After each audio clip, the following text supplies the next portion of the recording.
May 31st, 2018, baby. Welcome to the Third Down Show. I'm your host, T. Wayne the Third. It is a beautiful day to be alive. It is officially NBA Finals time. It's game one, day one of the 2018 NBA Finals.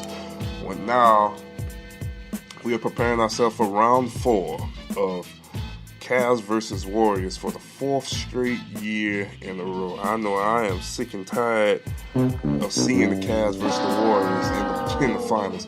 I should have came back. I had a whole segment. After the conference finals. Like, man, I really feel this year is going to be Boston versus Houston. But then all of a sudden, because I wrote up a series, NBA Live versus NBA 2K in the NBA Finals. And we was going to finally see what brand was better than each other. Now, granted, that was supposed to be an inside joke, but I had it all written up. I was so excited when they both went up 3 games, being on the next verge to win the next game, going to the NBA Finals, and then I was let down, just like the Horn. I was very, very let down in both series. At least if I could have got one, I think I'd have been satisfied, but I didn't. So I was in my feelings. But now I say I'm going to come back before game one start tonight, and we talk a little bit. So let's talk about game one tonight a little bit. We also going to talk about the MVP race a little bit. James Harden, Anthony Davis, and LeBron James. And we're going to talk about all-time favorite Saints. We'll talk a little bit about the NFL. Mark Ingram finished 43rd on the top 100 list this past week. Where Alvin Kamara falls, because he's probably going to be higher. Drew Brees probably going to be in the top 15 for sure, maybe 10. But is that list starting to become a joke? I think so, but we might say that for next week to talk about more about that list. Once we start seeing more Saints come out, Cameron Jordan is on the verge too to be on that list. So we're going to see about them later on. But let's go ahead and let's talk about the NBA Finals. So for the fourth time, 4 years in a row, it will be Cavs versus Warriors. Round 4 starts tonight, 8 o'clock. Golden State is a 13.5-point favorite. Let's talk about the averages. Points per game, Cleveland averages 110. Golden State averages 113. Field goal percentage, Cleveland averages 47%. Golden State averages 50%. Last 5 games for the Golden State Warriors, back on May 20th, they beat the Houston Rockets 126-85. Next 2 games they lost 95-92, 98-94. Then they won the next 2, 115-86 and 101-92 to advance to the NBA Finals. Let's talk about the Cleveland Cavaliers back on May 19th. They beat the Boston Celtics 116-86. They beat the Boston Celtics 111-102. They lost to the Celtics 96-83. And on the brink of elimination, they won the next 2 games 109-99 and 87-79 to advance to the NBA Finals. So that's where we are now today. Now, I'm going to be honest with you. Like I've been telling. Also, let's talk about the injury report before I really get into it. Andre Iguodala is out, but Kevin Love was passed. He passed concussion protocol this morning, so he will be available for game 1 tonight. One fun fact, looked at the ticket price right now. They got 1,486 tickets left, and the lowest ticket right now to get in this game is $269 tonight. Whew. Now, to be honest with you, as a true sports fan, one of my buddy's dad went to the World Series last year and said how pricey the World Series can be. True sports fan, I would love to go to a Super Bowl. I would love to go to an NBA Finals. The closest thing I went to that have championship mentality, I went to the Sugar Bowl years ago. Louisville versus Florida. But, I mean, that was just for the Sugar Bowl. You know, the Sugar Bowl is a historical bowl. That wasn't for the national title, but it was for the Sugar Bowl title in New Orleans. But one of these days, I'm going to get to a championship game and enjoy the championship game. So let's talk about tonight. 2 heavy hitters, LeBron averaging 27, KD averaged 26. Man. I mean, there's not too much to really say because if you follow the playoffs, you have seen what each team had to go through. You look at Golden State, the first 2 rounds, they only lost 2 games. They lost to San Antonio in game 4. They lost to New Orleans game 3, and then they shut it down from there. The hardest part that Golden State had to go through was going through the Houston Rockets. And Houston never would have shot themselves in the foot. And this was going to get me back to my point about the MVP race. Talk about James Harden. Houston never would have shot themselves in the foot to a degree. They wouldn't be this far. We get a little on that discussion after a while. But they only lost a total of 5 games in the playoffs so far. Compared to Cleveland, Cleveland lost, even though to a degree they lost a total of 6 games. But you look at what the 6 games they had to go through. First round they had to go through the Indiana Pacers, and the Pacers gave them all they could have. You look at what Victor Oladipo and them have done. Victor Oladipo, all third team All NBA, first team All Defensive NBA. What a hell of a season he has. So shout out to Victor Oladipo, who really have improved this game a lot. So,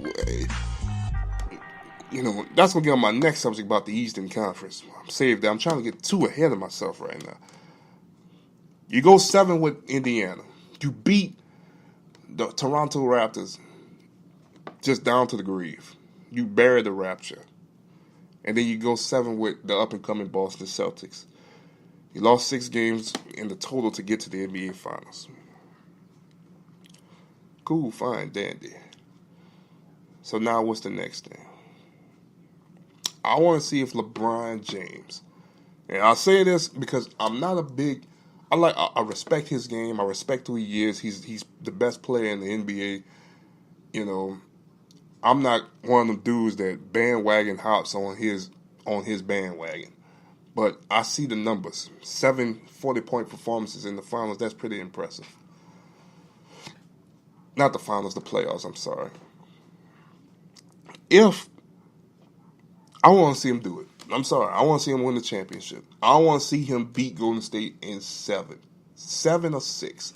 For the fact of the matter is, because I want to see how much the landscape of the league going to change. It probably going to get worse. Even to be in it, because let's be honest with you, well, if they wins, we'll Golden State do something different. Regardless of the fact of the matter is, the league going to get worse anywhere you go until they fix the CBA. If the CBA don't get fixed, we still going to continue to see these super team matchups. And not really so much a super team, one team more on one side than the other. You think with the Golden State Warriors, probably 5 players on that roster going to get their numbers retired. 4 players are getting accolades in the NBA. Defensive Player of the Year. They're getting MVP votes. You got Defensive Player of the Year. You got MVP. You got MVPs, and you got a 3-point shootout champion. So they're getting NBA awards. 3 out the 4 Hall of Famers. I think Klay Thompson's going to the Hall of Fame. I think Draymond Green. Well, hold on. Klay Thompson, Durant, and Stephen Curry going to the Hall of Fame. Draymond Green going to get there as well. I think he got to do a little bit more work just to prove he's a Hall of Famer, but I think he's going to the Hall of Fame one day. I'm going to put that on record. 5 jerseys going to be retired. I think Iguodala has made truly a big impact on this team. Remember, he was the Finals MVP without Kevin Durant. 5 jerseys are going to get retired. So 9, 23, 35, 11, and 30 should all be in the Raptors when they move to San Francisco when they retire. All have an impact on this team. So let me ask y'all this. What would you think if LeBron James takes down these guys? I mean, you think about if you take any, and I'm going to get on Kevin Durant, if you go back and you think about Durant and Westbrook close out their series, they didn't let the last 5 minutes of the game get away from them. Will we still be talking so much about Warriors? Well, Oklahoma City been back-to-back finals to a degree. I think Oklahoma City would have beat Cleveland that year.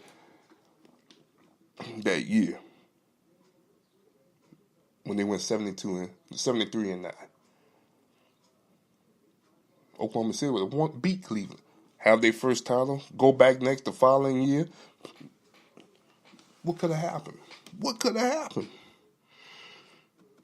What if they still would have got a chance to get Al Horford?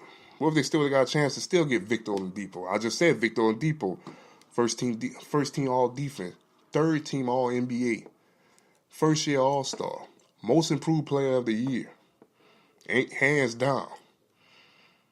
Indiana, who you would have thought Oklahoma City would have won the trade when it came down to Paul George, but to a degree, Indiana wound up getting a third-team All-NBA player, a first-team All-Defensive player, an All-Star player, still with the young core with Miles Turner, Bogdanovic, and a few other cats, still getting better.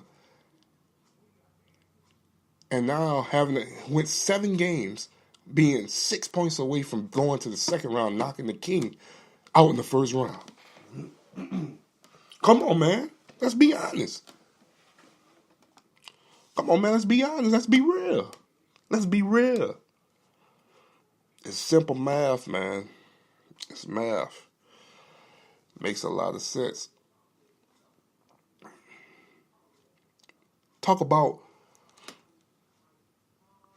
Are we talking about this Eastern Conference?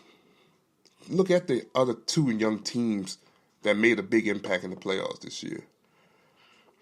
Philadelphia, Boston. I said this on Twitter a few days ago. I said Boston and Philadelphia is going to run the East.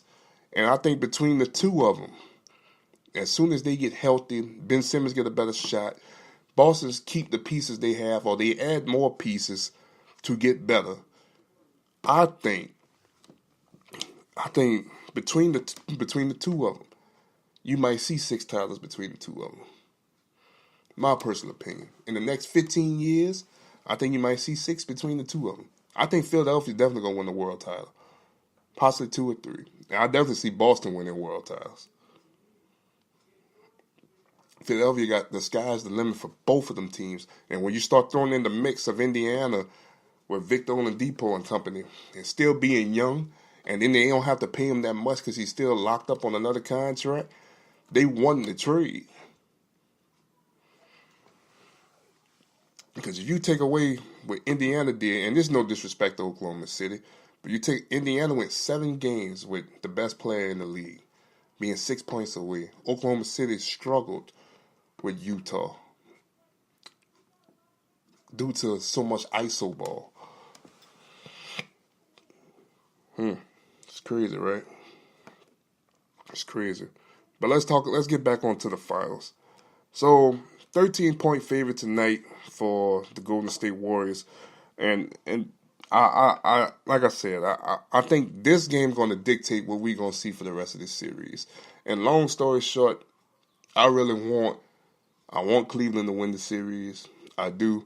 But I'm facing facts, and the fact of the matter is I understand who's out there on this court. I've seen this team play my team. They beat the Pelicans in 5.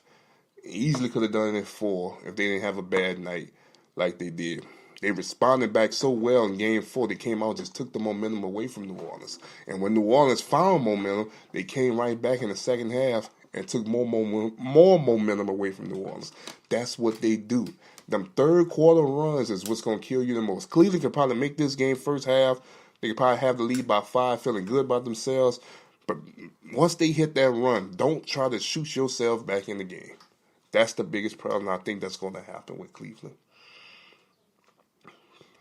So I want to see the coaching matchup, how Tyronn Lue going to make adjustments. See if he really can coach. So we're going to pay attention to them tonight. So let's talk about the MVP race. And the reason why I bring this up, I said this also on Twitter earlier this year, was should we vote for MVP after the playoffs, or we still should make it all around a regular season award? And I say that because last season, even because people could be like, well, Russell Westbrook won the MVP last year because of regular season award, which that is true. Should we vote after now? Because I say this because the 3 finalists for the MVP,